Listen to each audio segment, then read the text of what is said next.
Eles se julgam com o direito de impor o seu amor ou o seu desejo a quem não os quer.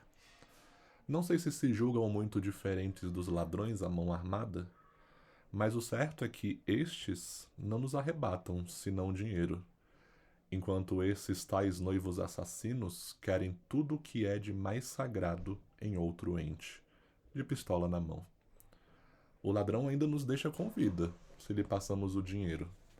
Os tais passionais, porém, nem estabelecem alternativa. A bolsa ou a vida? Eles não. Matam logo. Sejam bem-vindos a mais um aulão com o Guizão. Dessa vez para a gente poder discutir a crônica de um dos maiores escritores da literatura brasileira, Lima Barreto. Não as matem é o texto que está na matriz de referência da terceira etapa do PAIS, Programa de Avaliação Seriada da Universidade de Brasília. Então sejam bem-vindos a mais um resumo, onde vamos tocar aqui em pontos mais diretos sobre a nossa crônica, que traz um debate extremamente atual, extremamente associado ao século XXI, mas que já havia sido debatido por um intelectual que diria que é vanguardista da sua época, né? Ele vai conseguir no início do século XX, lá em 1915, no jornal Correio da Noite, falar sobre a temática da violência contra a mulher.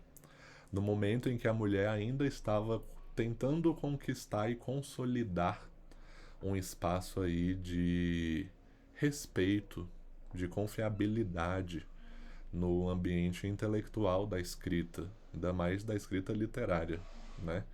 A gente sabe que o século XIX foi um século aí de início de grandes e importantes conquistas para a mulher, como o direito de cursar o ensino primário, como o direito de cursar ali no final do século XIX o ensino superior, né? E consequentemente daqui a pouco ali, né?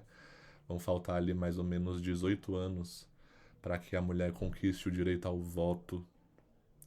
E perceber intelectuais, homens, nesse início de século XX debatendo essa temática é realmente inovador, vanguardista. E Lima Barreto ocupa um espaço central aqui dentro desse debate e dentro também da construção da literatura chamada pré-modernista. Lembrar primeiro que o pré-modernismo não é uma escola literária, é um movimento de transição.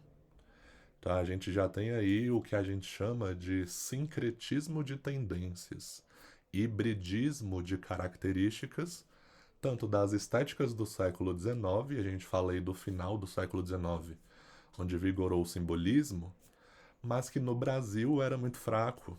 A gente deve se lembrar aí que o parnasianismo ainda estava no gosto, principalmente da elite brasileira no início do século XX. Então a gente tem o realismo, o naturalismo e até mesmo o romantismo como ainda, né, influenciadores das estéticas aqui de transição de alguns escritores. Lembrar que Lima Barreto está aqui na mesma posição pré-modernista de Monteiro Lobato, Euclides da Cunha, Augusto dos Anjos, Graça Aranha, né? Mas que cada um vai concretizar esse hibridismo, essa influência de características das estéticas anteriores e ao mesmo tempo uma antecipação das características do que vai vir aí a ser o modernismo brasileiro de modo distinto. Cada um ali vai ser influenciado de uma forma, vai focar em uma parte da realidade brasileira. Por exemplo, Lima Barreto vai focar aí no subúrbio carioca. Vai focar lá nas margens do centro urbano do Rio de Janeiro, enquanto Euclides da Cunha foca ali na Bahia, foca no sertanejo. Então, cada um vai retratar a realidade social do Brasil, exceto, como a gente sabe, Augusto dos Anjos, que vai ser aí um dos únicos poetas, né, desse período. Então, a gente tem uma visão engajada. O que o Lima Barreto já pode aqui apresentar de estética do século XIX? Sem dúvidas, a visão realista, né, crítica e, por vezes, irônica. E a gente vai falar também da sua perspectiva satírica sobre aí temáticas sociais que envolviam a vida urbana do subúrbio carioca. Ele vai falar do funcionário público, ele vai falar do mestiço. Ele, enquanto, né, escritor mestiço, que ocupava também esse ambiente dentro do Rio de Janeiro, vai escrever Não As Matem aí num primeiro momento em que ele foi hospitalizado, né, que ele foi colocado no hospital de pessoas que tratavam o alcoolismo.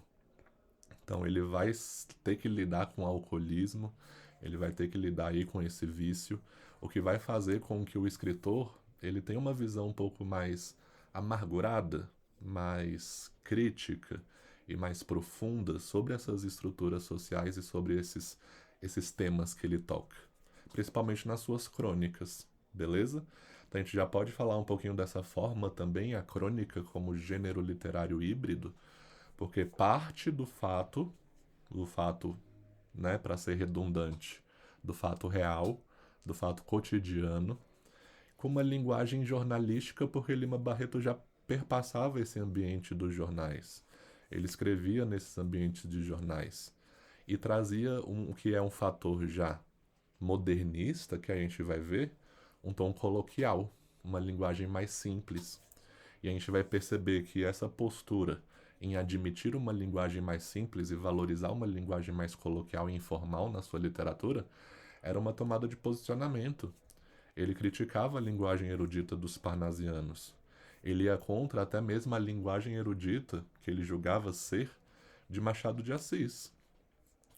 Então, para ele, ele se colocava no outro lado. Para ele, a literatura tinha a função social de atingir a maior parte da população.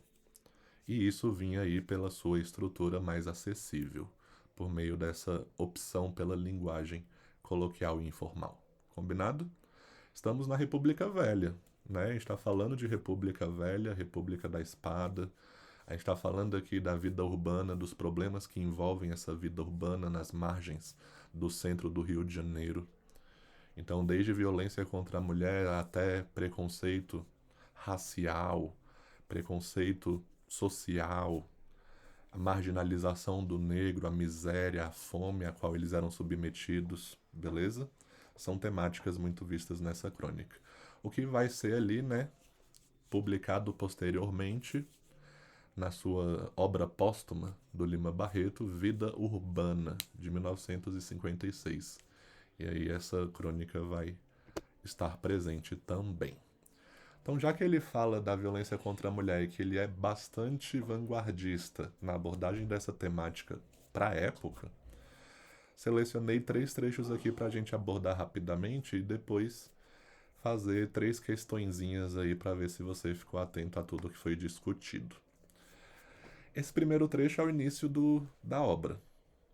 Tá? A gente pode pensar aqui, por exemplo, como que ele aborda o fato cotidiano, né? Esse rapaz que, em Deodoro, quis matar a ex-noiva e suicidou-se em seguida, é um sintoma da revivescência de um sentimento que parecia ter morrido no coração dos homens.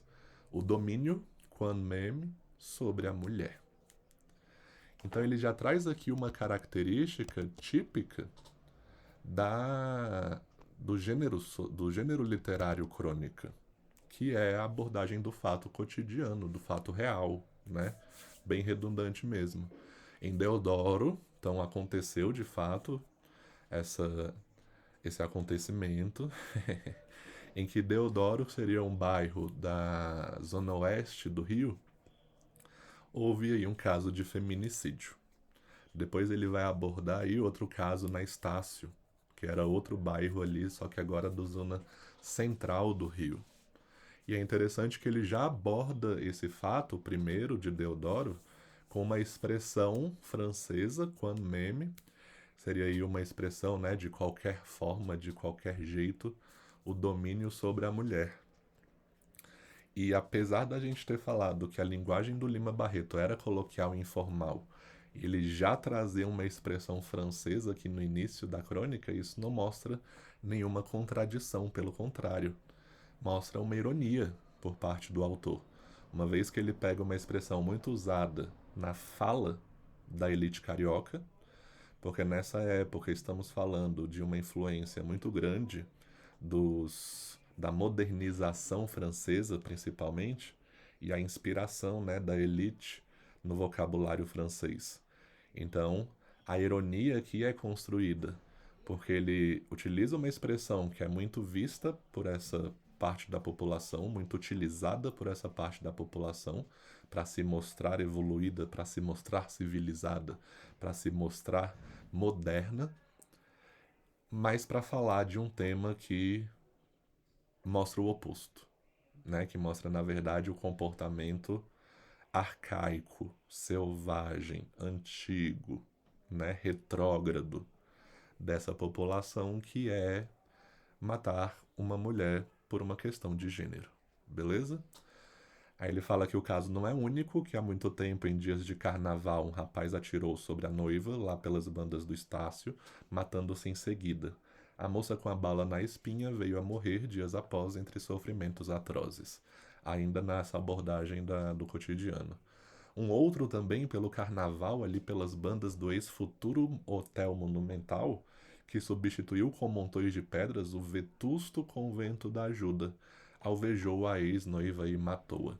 Quando ele traz esse caso aqui da, do Hotel Monumental, ele já foca no centro, na Avenida Central do Rio, que tinha esse edifício histórico, né, o Convento da Ajuda, o primeiro convento aí de mulheres, habitação de mulheres.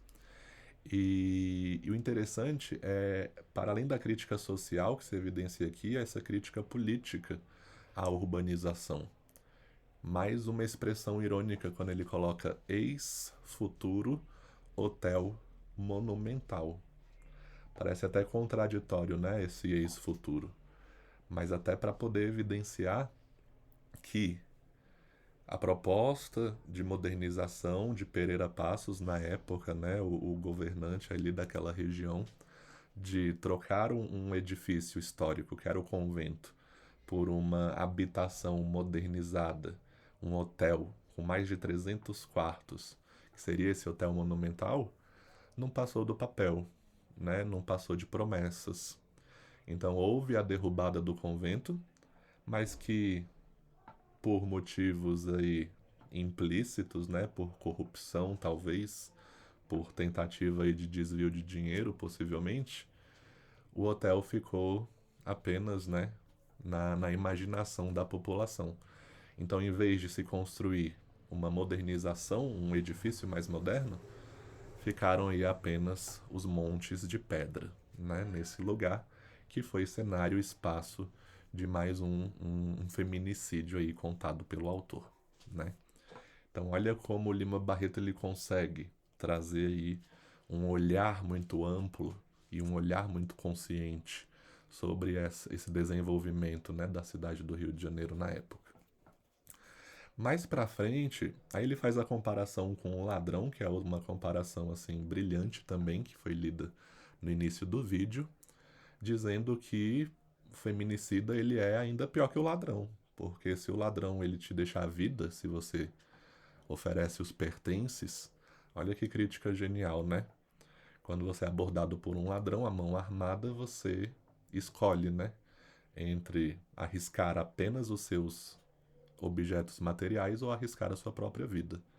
Então, se você entrega logo os entes materiais, você possivelmente poupa a sua vida. O que não acontece com os valentões. Olha que expressão coloquial, né? Fantástica. Esse obsoleto domínio à valentona. Esse domínio pela força bruta. Esse domínio pela violência física do homem sobre a mulher é coisa tão horrorosa que enche de indignação. Porque ele tira o que há de mais precioso nessa comparação com o ladrão, né? Se o ladrão tira só o material, a princípio, o homem ele vai tirar o que é mais precioso, ele vai tirar a vida, que enche de indignação.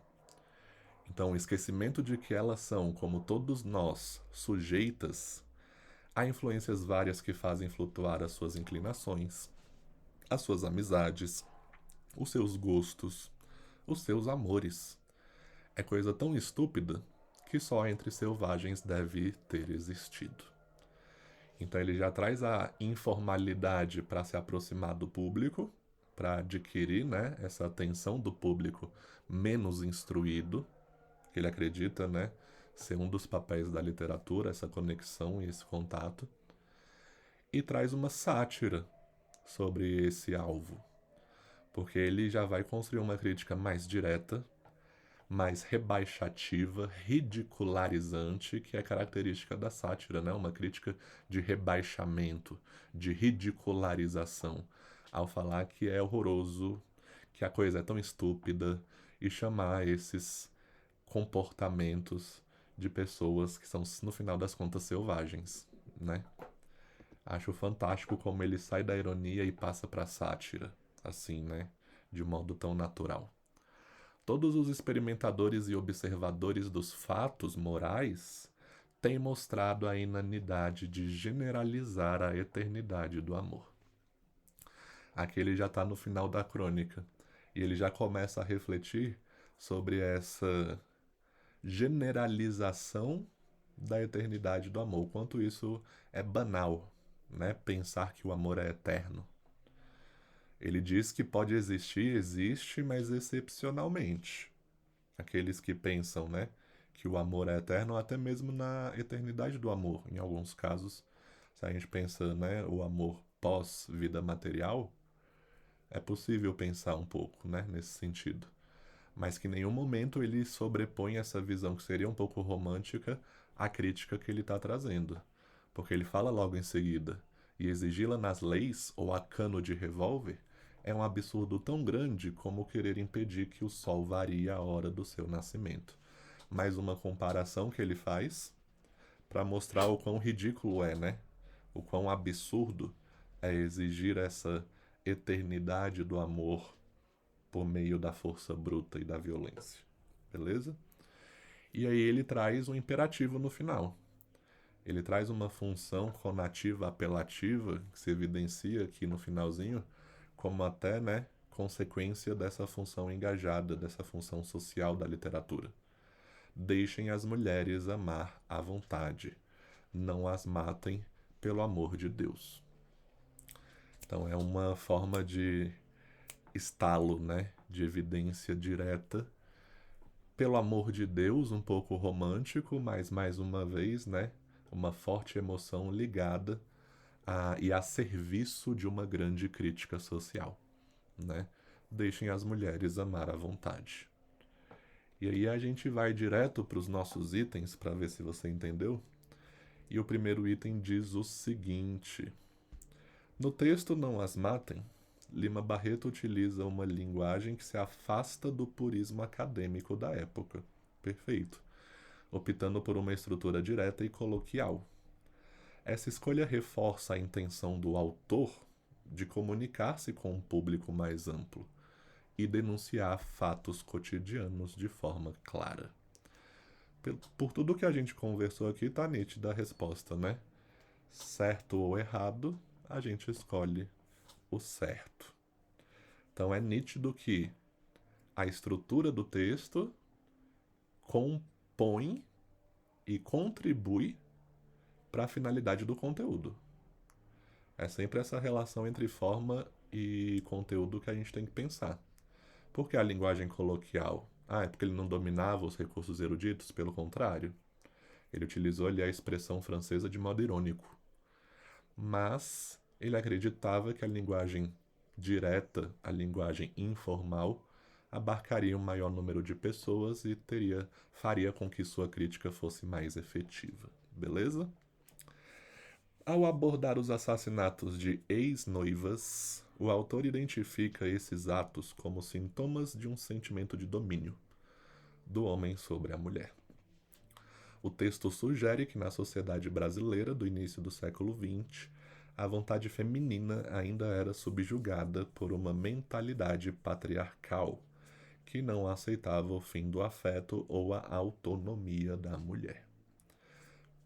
Perfeito também, né?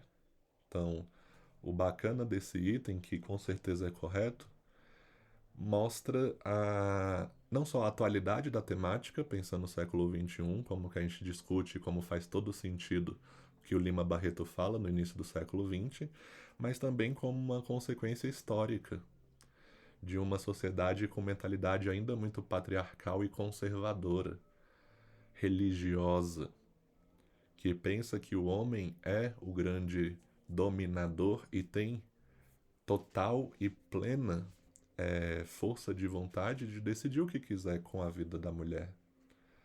É pensar a mulher até dentro dessa lógica de produtividade capitalista como uma coisa, como uma mercadoria, como uma posse. E isso perpassa em tantas obras do País que a gente já discutiu, que a gente já viu, não só literárias, né?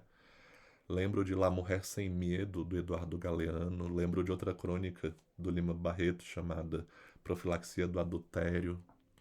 Ixi, lembro de várias e inúmeras obras da segunda série do Machado de Assis, da Maria Firmina dos Reis, que tocam nessa temática. Muito interessante pensar também nessas relações. E para fechar, um item de múltipla escolha, estilo paz. O pré-modernismo brasileiro destaca-se pela denúncia de realidades sociais esquecidas pela literatura oficial. No texto Não As Matem, a postura de Lima Barreto reflete esse período, ao defender o uso de uma linguagem rebuscada e acadêmica para tratar de crimes passionais. A gente já vê que é ao contrário, né? Ele denuncia, ele vai contra o uso de uma linguagem rebuscada e acadêmica. É mais coloquial e informal. Letra B. Utilizar a escrita como ferramenta de crítica social, expondo a violência e o patriarcalismo do cotidiano suburbano. Faz super sentido essa ser a alternativa correta.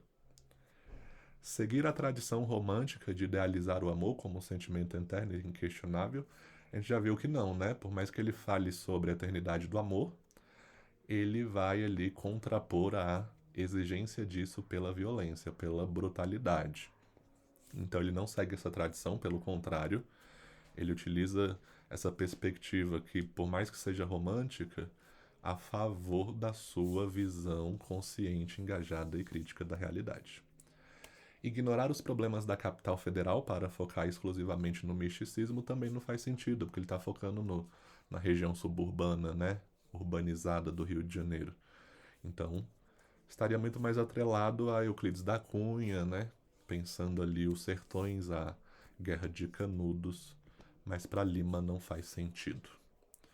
Espero que tenha ajudado você a refletir um pouco mais sobre as questões que Lima Barreto traz na crônica Não As Matem. E a gente fica por aqui. Comenta, curte, compartilha, diz pra mim o que você achou nos comentários. E aguarde o próximo aulão com Guizão. Tamo junto. Até a próxima.